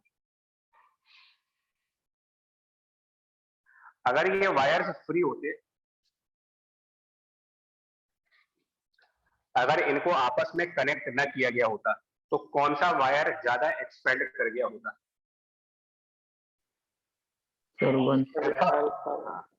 यानी कि जो वायर 1 है ये आगे निकलना चाहता है, टेंडेंसी इसकी यही है कि क्योंकि इसमें एक्सपेंशन कोफिशिएंट ज्यादा है तो ये आगे निकलना चाहेगा, मतलब with respect to two wire one forward motion करने की टेंडेंसी रखता है, जिसको रोकने के लिए इसके ऊपर फ्रिक्शनल फोर्स लगेगा, और एक्शन रिएक्शन से वही फ्रिक्शनल फोर्स वायर टू पर भी लगेगी। यानी इस प्रोसेस में एक्सपेंशन, थर्मल एक्सपेंशन के साथ एक मैकेनिकल फोर्स भी काम कर रही है। तो जहां जहां पर थर्मल एक्सपेंशन और उसके साथ एक फोर्स लग रही होगी, एक्सपेंशन उतना नहीं होगा जितना हम एक्सपेक्ट कर रहे होंगे। जितना आपका थर्मल एक्सपेक्टेशन है वो पूरी नहीं हो पाएगी, बिकॉज मैकेनिकल फोर्स की वजह से कुछ फर्क पड़ता है उसमें।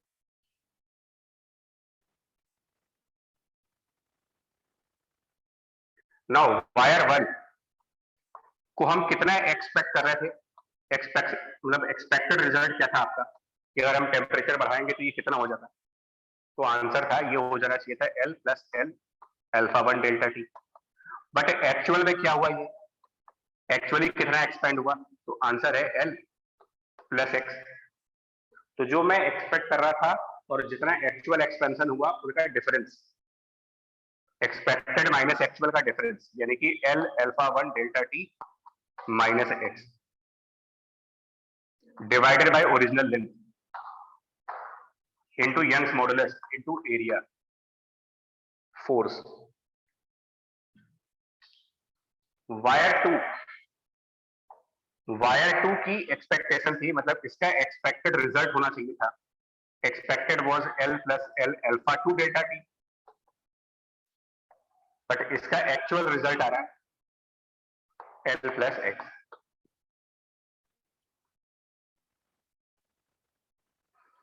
अच्छा, फोर्स की डायरेक्शन को देख करके बता सकते हो कि कौन सा वायर एक्सपेक्टेड से ज्यादा एक्सपेंड हो जाएगा और कौन सा वायर एक्सपेक्टेड से कम एक्सपेंड हो जाएगा? सेकंड वाला ज्यादा है। चलो सेकंड वाला ज्यादा, सेकंड वाला, फर्स्ट वाला कम। क्योंकि सेकंड वाले में जो फोर्स है वो एक्सपेंशन की डायरेक्शन में जा रहा है, force in the direction of expansion. इसका मतलब ये थर्मल एक्सपेंशन से जितना बढ़ना चाहिए था उससे भी ज्यादा बढ़ जाएगा फोर्स की वजह से। मतलब इसका एक्चुअल रिजल्ट ज्यादा है और एक्सपेंशन कम है, मतलब एक्सपेक्टेड वाली वैल्यू कम थी, एक्चुअल ज्यादा मिल गई, एक्सपेक्टेशन से ज्यादा हो गया। तो ज्यादा वैल्यू में से कम वैल्यू माइनस करेंगे, यानी ये x minus L alpha two delta T लिखेंगे, divided by L multiplied by Y two और मल्टीप्लाइड बाय ए। ये इसका फोर्स हो गया, और दोनों फोर्सेस बराबर है, इनको इक्वेट करो।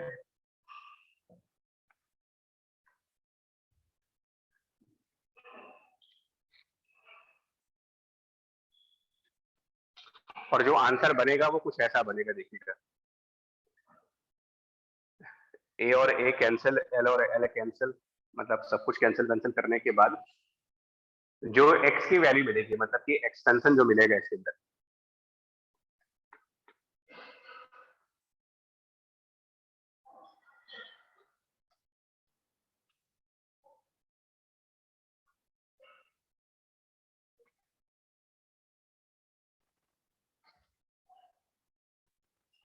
ये कुछ ऐसा आ रहा है, y1 alpha one plus y2 alpha two divided by y1 plus y2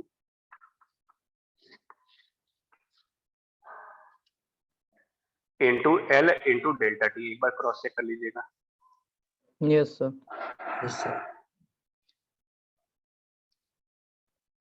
और इस रिजल्ट को इससे कंपेयर करें तो, इस रिजल्ट को अगर मैं यहां से कंपेयर करूं इसको और इसको, तो ये जो ब्रैकेट के अंदर वाली चीज है ये एक तरीके से अल्फा की इफेक्टिव वैल्यू हुई, effective coefficient of thermal expansion when the two wires are connected in parallel, alpha effective.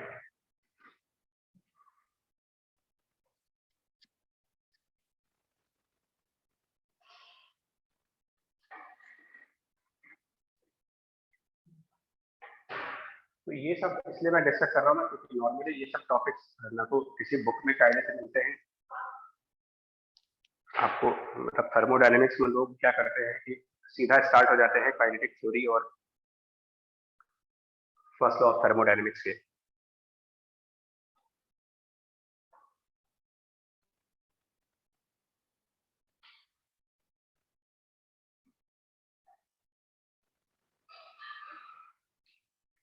Note कर लो भाई इसको, आगे का बताए। हो गया सर। Yes. हो गया सर। ठीक है।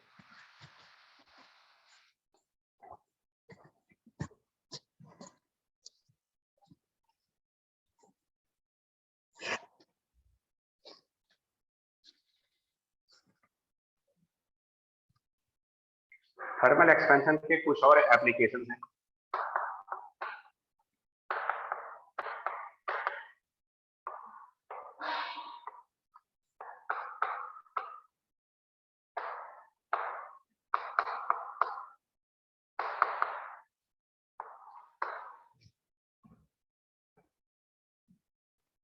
जिसमें एक है आपका, सबसे पहला है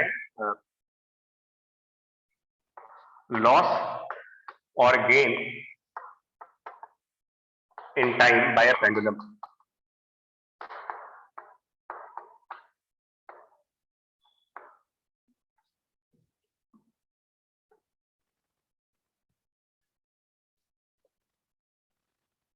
देखिए इसमें क्या होता है, लॉस और gain in time by pendulum. जो हमारी पेंडुलम क्लॉक्स होती हैं उनका एक वर्किंग प्रिंसिपल होता है, और वो वर्किंग प्रिंसिपल क्या है, पेंडुलम क्लॉक का जो लॉजिक है वो किस तरीके से काम करते हैं। वो ये कहते हैं कि जब एक ऑसिलेशन कंप्लीट होता है, one oscillation is equivalent to 2 seconds. Normally ऐसा होता है, इसको सेकंड्स पेंडुलम कहते हैं, स्पेसिफिक नाम है इसका सेकंड्स पेंडुलम। कि अगर एक ऑसिलेशन कंप्लीट करेगा तो वो 2 सेकंड के बराबर माना जाता है। मतलब कि एक ऑसिलेशन पूरा होगा तो हमारी घड़ी में 2 सेकंड आगे का टाइम आ जाएगा। मतलब जो सेकंड वाली सुई है वो 2 सेकंड आगे बढ़ जाती है जब पेंडुलम का क्लॉक एक ऑसिलेशन पूरा कर लेता है।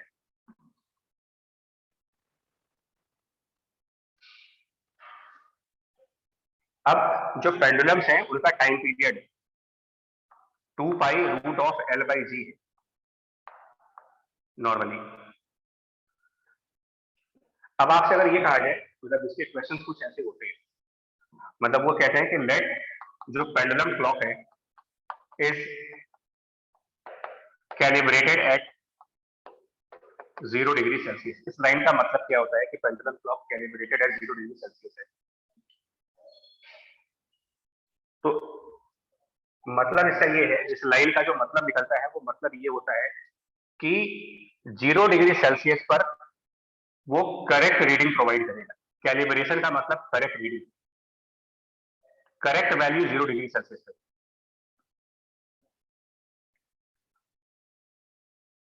और फिर कहा जाए कि अगर if same clock is used at some t degree Celsius, इसको 0 से t कर लीजिए जनरलाइज, और इसको t से डेल्टा t कर लीजिए।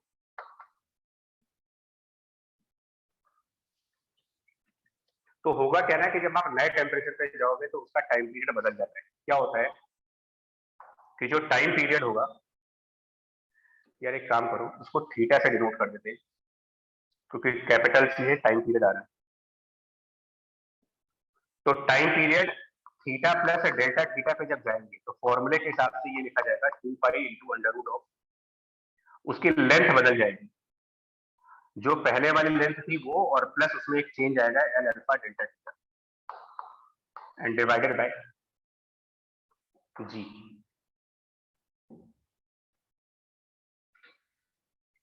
क्या बोलोगे आप, इसका टाइम पीरियड बढ़ गया या कम हो गया? इसमें लेंथ बढ़ने की वजह से टाइम पीरियड ऑफ ऑसिलेशन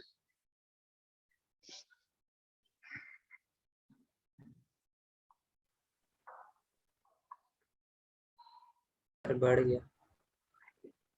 बढ़ गया। तो टाइम पीरियड बढ़ने का मतलब ये हुआ कि वो अपना एक ऑसिलेशन ज्यादा टाइम में पूरा करेगा या कम टाइम में पूरा करेगा? ज्यादा टाइम। ज्यादा टाइम।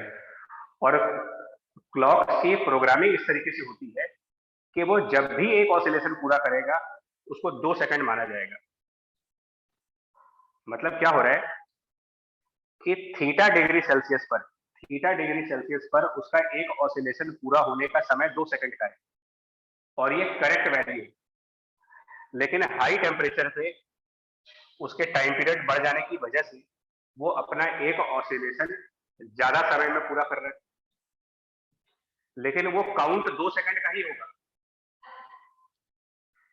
मतलब मान लीजिए नए टेम्परेचर पे उसको 3 सेकंड्स लग गए ये अपना एक ऑसिलेशन पूरा करने में, लेकिन घड़ी की सुई सिर्फ 2 सेकंड ही आगे बढ़ेगी। वो एक ऑटो प्रोग्रामिंग होती है, घड़ी के अंदर प्रोग्रामिंग सेट की जाती है कि जैसे ही एक ऑसिलेशन कंप्लीट हो आप 2 सेकंड आगे चले जाए। तो अब सुई को थोड़ी पता है कि एक ऑसिलेशन कब हो रहा है, उसको तो इतना पता है कि एक ऑसिलेशन पूरा करने पर मुझे 2 सेकंड आगे चलना है। अब एक्चुअल में एक ऑसिलेशन पूरा हुआ 3 सेकंड्स में, लेकिन जो सुई है वो सिर्फ 2 सेकंड आगे बढ़ी। तो हमारी घड़ी फास्ट हो गई या हमारी घड़ी स्लो हो गई? स्लो। कि जो चीज 3 सेकंड में हो चुके हैं लेकिन हमारी सुई सिर्फ 2 सेकंड आगे बढ़ी, मतलब 1 सेकंड हम पीछे रह गए, तो हम कहेंगे घड़ी स्लो हो गई।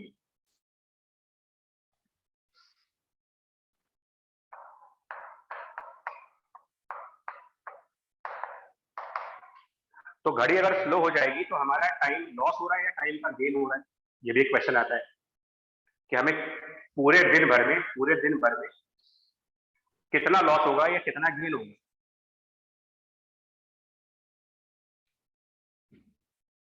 मतलब घड़ी स्लो होने का मतलब क्या है कि अगर एक करेक्ट वॉच है एक और एक इनकरेक्ट है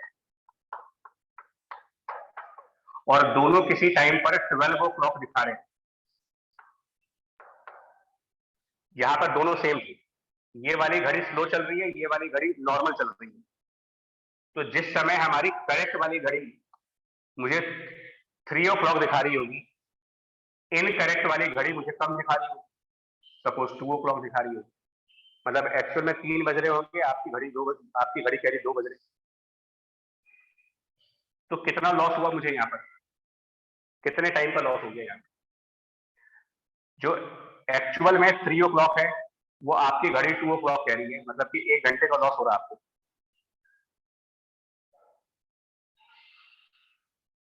तो ये कैलकुलेट करने को आता है कि पूरे दिन भर में मुझे कितना लॉस हो जाएगा।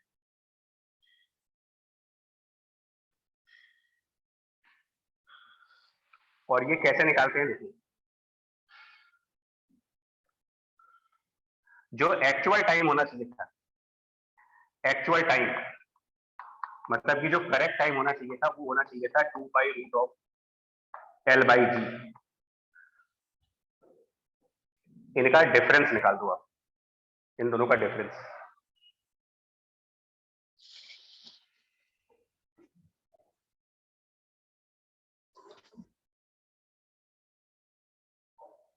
ये बात समझ में आ रही है डिफरेंस क्यों निकाल रहे हैं इसका?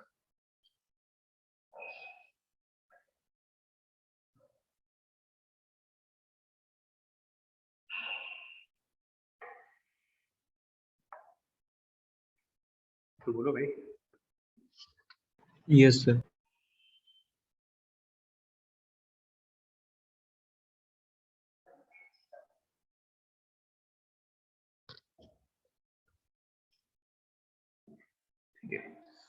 तो 2 पाई बाई जी डिफरेंस निकालेंगे root of L plus delta L। Delta L मतलब L अल्फा डेल्टा टी और minus 2 pi by g root of L।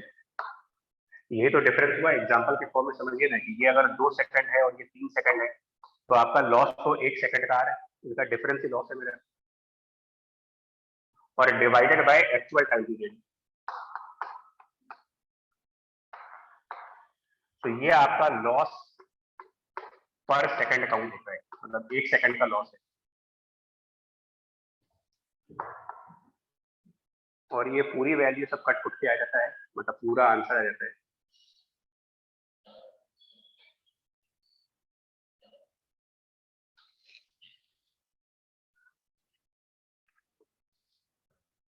एक अप्रोक्सीमेशन आएगा, यहाँ पर क्या करोगे ना, रूट एल कॉमन ले लेंगे।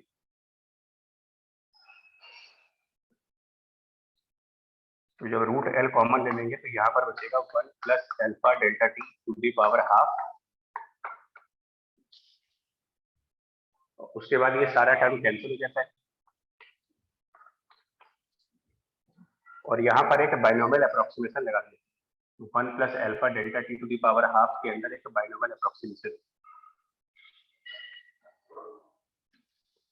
उस बाइनोमियल अप्रोक्सीमेशन से ये जो हाफ यहाँ पर है ये 1 प्लस हाफ बन जाएगा, तो 1 प्लस हाफ डेल्टा टी और माइनस 1, वो 1 कैंसिल हो जाते हैं, ये कुल मिलाकर के half alpha D delta T.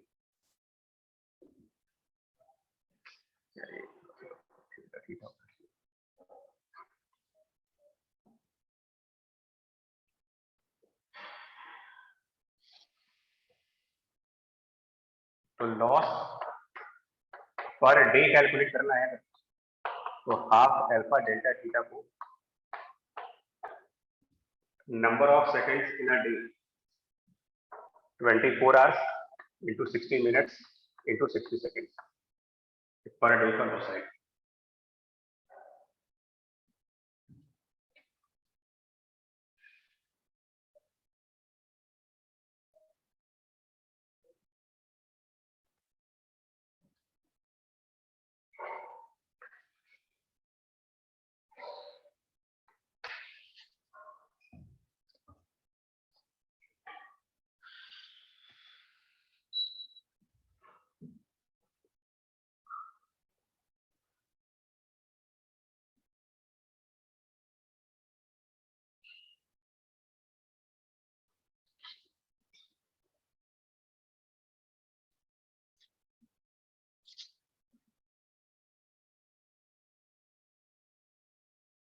ठीक है, yes sir. Yes sir. Yes sir. एक तो हो गया पेंडल पर। दूसरा देखिएगा,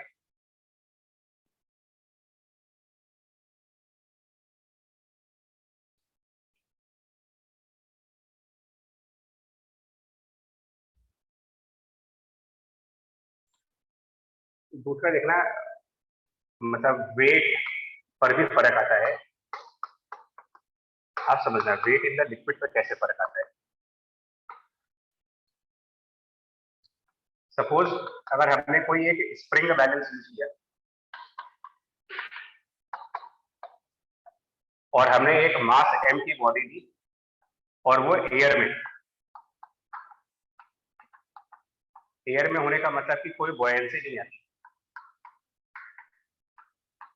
तो जब बॉयंसी नहीं आएगी तो जो हमारा स्प्रिंग बैलेंस की रीडिंग आएगी दैट इज सिंपली इसका मास इनटू जी, जितना वेट होगा उतना रीड कर देंगे। अब अगर उसी स्प्रिंग बैलेंस को लिक्विड में लेके जाए, मतलब जो मास है उसको पानी में डाल करके और तब मेजर करें,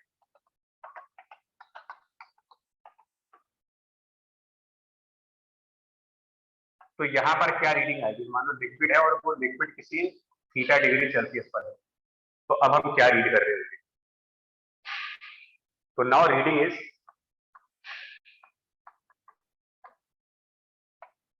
इसमें बॉयंसी आएगा, जिस वजह से जो एक्चुअल वेट है, एक्चुअल वेट उसमें से बॉयंसी को लेस करें।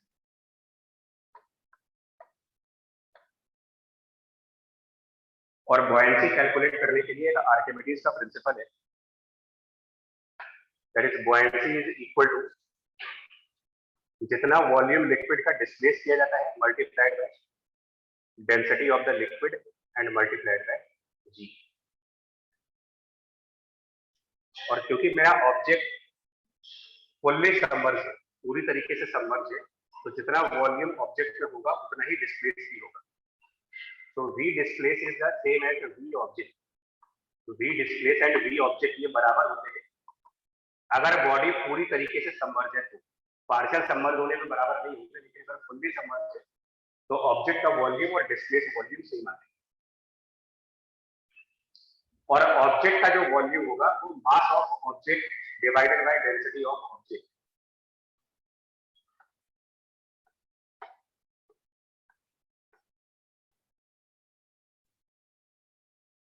ये हम buoyancy को लेस कर देंगे यहाँ पर, तो हमारा जो वेट आएगा लिक्विड के अंदर वो लिखा जाएगा mg minus m by rho object into rho liquid into g। तो अल्टीमेटली हो गया m g कॉमन और 1 minus rho of liquid and divided by rho of object. इतना वेट हम लिक्विड में मेजर करेंगे buoyancy।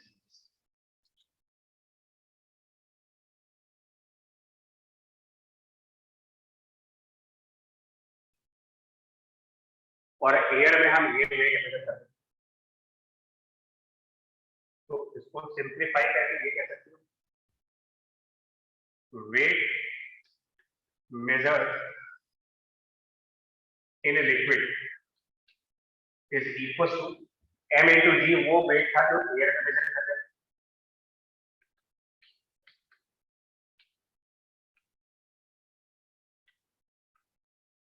and multiplied by 1 minus rho of liquid upon rho of object. Measured weight in the liquid equals to measured weight in the air multiplied by distance. अब liquid में जो measurements होती है उनमें density के terms आते हैं और थर्मल एक्सपेंशन में डेंसिटी बदलती है।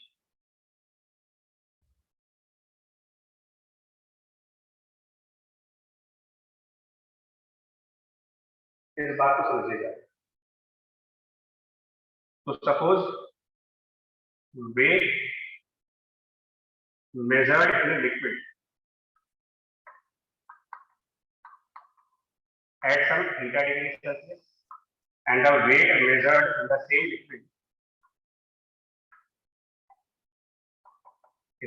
liquid at theta plus at delta theta degree Celsius में डिफरेंस क्या होगा?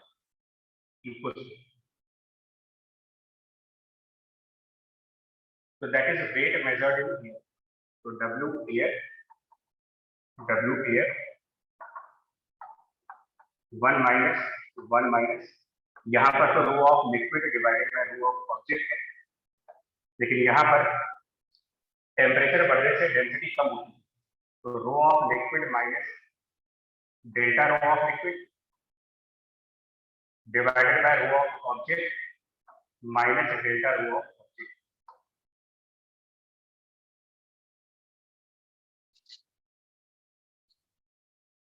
और जो change of density in the liquid होगा, इसका फॉर्मूला बिगिनिंग में बताया गया है, इज रो ऑफ लिक्विड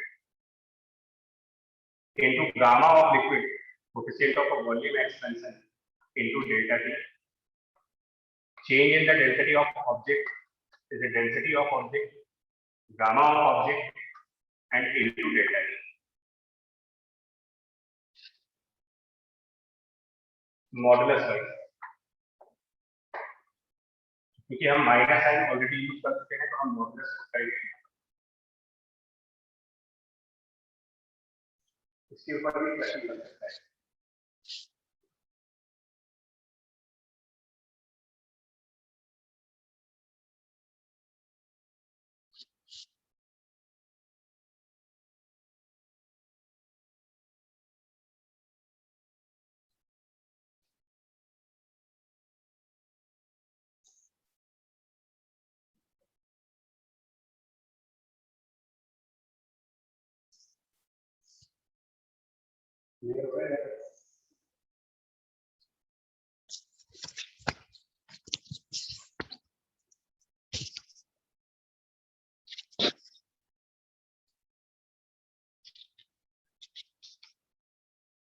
है क्लियर या नहीं क्लियर?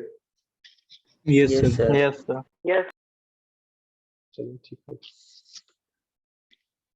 मतलब थर्मल एक्सपेंशन ना ऐसा टॉपिक है यार, इसके बड़े एप्लीकेशन है, कहीं भी घुस जाता है ये, और किसी भी न्यूमेरिकल में ना अगर इसका एक भी पार्ट आ गया तो वो न्यूमेरिकल को डिस्टर्ब कर देता है।